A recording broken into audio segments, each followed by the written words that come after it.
Big pass லைவ்ல வந்து பார்த்தீங்கன்னா சௌந்தர்யா வெர்சஸ் முத்துக்குமார் இடையே ஒரு ஆர்குமெண்ட் நடந்தது. அதை பற்றி நம்ம டீட்டெயிலாக பார்த்துருவோம். வணக்கம் மக்களே, நேஷனல் உச்சிலிருந்து உங்கள் மணிவண்ணன். சேனலுக்கு புதுசாக இருந்தீங்கன்னா சப்ஸ்கிரைப் பண்ணிடுங்க. பல பேர் வீடியோ பார்க்குறீங்க, ஆனால் லைக்கே போடாமல் வீடியோ பார்க்குறீங்க. லைக் போட்டு வீடியோ பார்த்தா ரொம்ப நல்லாயிருக்கும். கண்டென்ட்டுக்குள்ளே போயிடலாம். ஆக்சுவலாக என்ன, காலையிலேயே ஒரு டிஸ்கஷன் நடந்திருக்கும். யார் யாரெல்லாம் பர்ச்சேஸ் பண்ண போகிறா, அந்த கிராசரிஸ் பர்ச்சேஸ் பண்ணுறதுக்கு யார் போகிறா அப்படின்ற மாதிரி டிஸ்கஷன் நடக்கும்போது ஃபஸ்ட்டு விஷால் மற்றும் தீபகை செலக்ட் பண்ணியிருப்பாங்க. அங்கே ஒரு சின்ன ஒரு கிளாஷ் நடந்திருக்கும். பவித்ரா நான் போகிறேன்ற மாதிரி சின்ன விவாதங்கள்லாம் நடந்துட்டு பவித்ராவை செலக்ட் பண்ணியிருப்பாங்க. சரி ஓகேப்பா, பவித்ராவை செலக்ட் பண்ணலான்ற மாதிரி அங்கே பேசி ஒரு முடிவு எடுக்கப்படும். ஓகே, பவித்ராவும் தீபக்கும் போகிறதுக்கான முடிவு எடுக்கப்படும். கரெக்டாக? அதுக்கப்புறம் என்ன நடக்குது, வெளியே கார்டன் ஏரியாவில் இப்போ ஒரு டிஸ்கஷன் நடந்துட்டுருக்கு. அந்த டைமில் வந்து கிராசரிஸ் இதெல்லாம் எடுக்கணுன்ற மாதிரி பிளான் பண்ணிட்டு இருந்தாங்க. இதில் கிராசரிஸ் டிஸ்கஷன் பண்ணும்போது 3 பேர் இருந்தாங்க கார்டன் ஏரியாவில். மதியம் தீபக்கு, பவித்ரா மற்றும் சௌந்தர்யா, அவங்க 3 பேர் உட்காந்து டிஸ்கஸ் பண்ணிட்டு இருந்தாங்க. ஓகே, அதெல்லாம் சௌந்தர்யா ஒரு பக்கம் கேட்டுக்கிட்டு இருந்தாங்க. இந்த இடத்துல என்ன பண்ணிட்டாரு, மாற்றி போகலாம், இப்போ பவித்ராவுக்கு பதில் சௌந்தர்யா போகிறாங்க அப்படின்ற மாதிரி சொல்லிடுவாங்க பவித்ரா. ஸோ நான் போகலங்க, ஸோ சௌந்தர்யா போகிறாங்க, கிச்சன் இன்சார்ஜாக அவங்க தான் இருக்காங்க. சரி, கிராசரிஸும் அவங்க பார்த்துக்கிட்டா ரொம்ப யூஸ்ஃபுல்லாக இருக்குமேன்ற மாதிரி ஒரு டிசிஷன் எடுக்கப்படும். உடனே முத்து கேட்பாரு, அது எப்படிங்க நீங்களா சேர்ந்து முடிவு பண்ணுவீங்க? இப்போது நாங்கள் ஃபஸ்ட்டு விஷால் மற்றும் தீபக் தான் செலக்ட் பண்ணியிருந்தோம். நீங்கள் கேட்டிங்கன்றதால குரூப்பாக சேர்ந்து முடிவு எடுத்து டிசிஷன் எடுத்தோம். நீங்கள் 3 பேர் பேசி டிசிஷன் எடுக்கிறது என்னது, இது விளையாட்டாக இருக்கா? மற்றவங்ககிட்ட ஏன் சொல்லலை, மற்றவங்ககிட்ட ஏன் கேட்கலன்ற மாதிரி முத்துக்குமரன் இந்த கேள்வி கேட்குறார். கரெக்டான கேள்வி தானே, வேலிடான கேள்வியாக தான் எனக்கு படுது. ஓகே, அது ஏன் அப்படின்ற மாதிரி கேட்கும்போது பவித்ரா, இல்லைங்க நாங்கள் 2 பேர் தெரிஞ்சுக்கிட்டோம், அதனால் எடுத்துட்டோம் அப்படின்ற மாதிரி டிஸ்கஷன் வருது. அதுங்காட்டியுமே சௌந்தர்யா வந்துட்டாங்க அந்த இடத்துல. சௌந்தர்யா வந்து உட்காரும்போது பார்த்தீங்கன்னா முத்து சொல்கிறாரு, இல்லை ஒரு தெரிஞ்ச ஆள் கம்பல்சரி போகணுன்னும் போது தீபக் சொல்கிறார், இல்லைப்பா யார் போகிறதா இருந்தாலும் போட்டோம்பா, நான் இருக்கிறேன்ப்பா, என்ன நீ போறியா இல்லையா தெளிவாக சொல்லலாம். இல்லைப்பா வேறு யார் போகிறதாலும் போட்டோங்க அப்படின்ற மாதிரி தீபக் பேசுகிறார். முத்து கேட்குற கேள்வி சிம்பிள், நீ போறியா இல்லையான்றதான். யார் போகிறதா இருந்தாலும் போகட்டும் அப்படின்ற மாதிரி சொல்கிறாரு. தவிர்த்து முத்து நீ போகணும், ஒருத்தர் தெரிஞ்ச ஆள் போயே ஆகணும், தெரியாத ஆள் போகக்கூடாது அப்படின்றது முத்தோட பாயிண்ட். ஏன்னா இப்போ கிராசரிஸ்ன்றது பெரிய பிரச்சனை. ஏன்னா சாப்பாடு ஐட்டம்ஸ்லாம் கம்மியாக வந்துருச்சுன்னா அதை வச்சு மேனேஜ் பண்ணணும். அதனால் என்ன பண்ணும், தெரிஞ்ச ஒரு ஆள் போங்க, பவித்ரா சௌந்தர்யா எல்லாத்தையும் மீட்டிங் டிஸ்கஸ் பண்ணி எடுத்துக்கலாம் அப்படின்ற டிஸ்கஷன் வரும். எப்படின்னா குரூப்பாக மீட்டிங் வைப்போம், அதில் ஒரு 2 பேர் நிற்க வச்சு தேர்ந்தெடுக்கப்படலாம் அப்படின்னு. ஒரு தெரிஞ்ச ஆள் கன்ஃபார்ம் தீபக் போகணுன்ற மாதிரி அங்கே வந்து டீட்டெயில் எக்ஸ்ப்ளனேஷன் கொடுத்துட்டு இருப்பாங்க. அப்போ முத்து ஒரு சஜஷன் கொடுப்பார், இது என்னோட சஜஷன், என்னோட பாயிண்ட் ஆஃப் வியூன்றதை மென்ஷன் பண்ணி தான் சொல்லுவார். இங்கே பாருங்கள், இந்த வாரம் பவித்ரா போட்டோம், பவித்ராவும் இவங்களும் டிஸ்கஷன் பண்ணியிருக்காங்க, பவித்ராவும் தீபக்கும் போட்டோம்.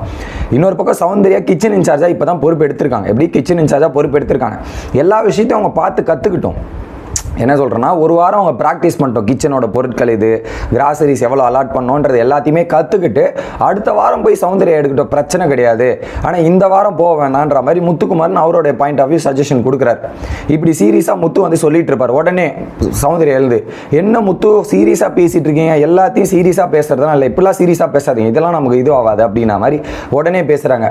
முத்து, இது சீரியஸான மேட்டர் தான் சௌந்தர்யா, இது சீரியஸான மேட்டர் தான் நாங்கள் சொல்கிறோம், இதில் என்ன உனக்கு இது ஆகக்கூடாது, டெஃபினெட்லி சீரியஸான மேட்டர் தானே மக்களே. இவங்க போயிட்டு கிராசரிஸில் சொதப்பிடியேன் அன்னைக்கு போன வாரம் கேரட் எடுக்கலன்னு பிரச்சனை. அதுக்கப்புறம் பார்த்தீங்கன்னா, இது இப்போ எதுக்கு காஃபி பவுடர் எடுத்தீங்க, வேறு எடுத்துருக்கலான்னு பிரச்சனை. சுகர் ஏன் கம்மியாக எடுத்தீங்கன்னு பிரச்சனை. இந்த வீட்டில் கிச்சன் கிராசரிஸில் தான் ஏகப்பட்ட சண்டைகள் நடந்திருக்கு. ஒன்று தப்பாக எடுத்தாலுமே அது ஒரு பெரிய பாதிப்பு இருக்கும் அப்படின்றது தான். அதுக்கு முன்னாடியே முத்து வந்து எத்தனை எண்ணெய் பாக்கெட் எடுக்கணும், எத்தனை அரிசி பாக்கெட் எடுக்கணுன்ற மாதிரி கிராஸ் வெரிஃபிகேஷன்லாம் சௌந்தர்யாவை பண்ணுவார், பண்ணாமலாம் இல்லை, பண்ணியிருப்பார். இந்த இடத்துல வந்து முத்து அதை கேட்குறாரு, சீரியஸான மேட்டர் தானே அப்படின்னும் போது உடனே வந்து என்ன பண்ணிட்டாங்க, முத்து இரு முத்துன்ற மாதிரி ஜாக்லின் உள்ளே வருவாங்க. ஜாக்லின் வந்து என்னென்னா, அவள் போய் தான் பார்க்கட்டுமே, ட்ரை பண்ணி பார்க்கட்டுமே, விடலாமே, இதெல்லாம் பண்ணாமே போது முத்து இல்லை புதுசாக ஒரு ஆள் அனுப்புறது ரொம்ப கஷ்டம், ரிஸ்க் எடுக்க வேண்டாம், ரிஸ்க் எடுக்க முடியாது அப்படின்ற மாதிரி சொல்லுவாங்க. இதுக்கெல்லாம் தெரிஞ்ச ஆள் போகிறதா நான் இது அப்படின்னும் போது உடனே வந்து சௌந்தர்யா இந்த டைலாக் சொல்லுவாங்க, முத்து நீ கூட தான் 2 வாட்டி கணக்கு போகிறதுக்குலாம் நீ போயிட்டே இருக்க, என்னது இது அப்படின்ற மாதிரி. ஏமா அப்போ 2 வாட்டி மாற்றி விட்டேன் நம்ம ரயானை, நான் அதுக்கப்புறம் ஹெல்ப் பண்ண தான் போனேன் தவிர இதுக்கு போல, அவர் பாஸ்ட்டாக போகிறதுக்கு நான் போனேன், அதுக்கப்புறம் ஒரு ஆப்ஷனாக மாற்றி விட்டேன்ற மாதிரி டிபேட் அப்படியே சீரியஸ் ஆகுது. சீரியஸ் ஆகும்போது ஜாக்லின் வந்து எக்ஸ்பிளைன் பண்ணுறாங்க, இல்லை சௌந்தர்யா முத்து என்ன சொல்ல வரான்னா, நீ வந்து சம்டைம்ஸ் பேசும்போது ஃபன்னியாக இதுவாக பேசுகிறல்ல, அதனால் இது ஒரு ஃபன்னியாக போயிருமோ அப்படின்ற மாதிரி ஜாக்லின் பேச வரும்போது உடனே முத்து குறுக்கில் வந்துடுவார். ஜாக்லின் அப்படி அந்த கான்டெஸ்ட்டில் சொல்ல வரல, நீ அதை தெளிவாக புரிஞ்சுக்கோ, நான் அப்படி சொல்லவே வரல, இது வேறு, நீ சொல்கிறது வேறு, இது தெளிவாக இருன்ற மாதிரி அங்கே முத்து ஜாக்லின் எண்டு கார்டு போடுவார்.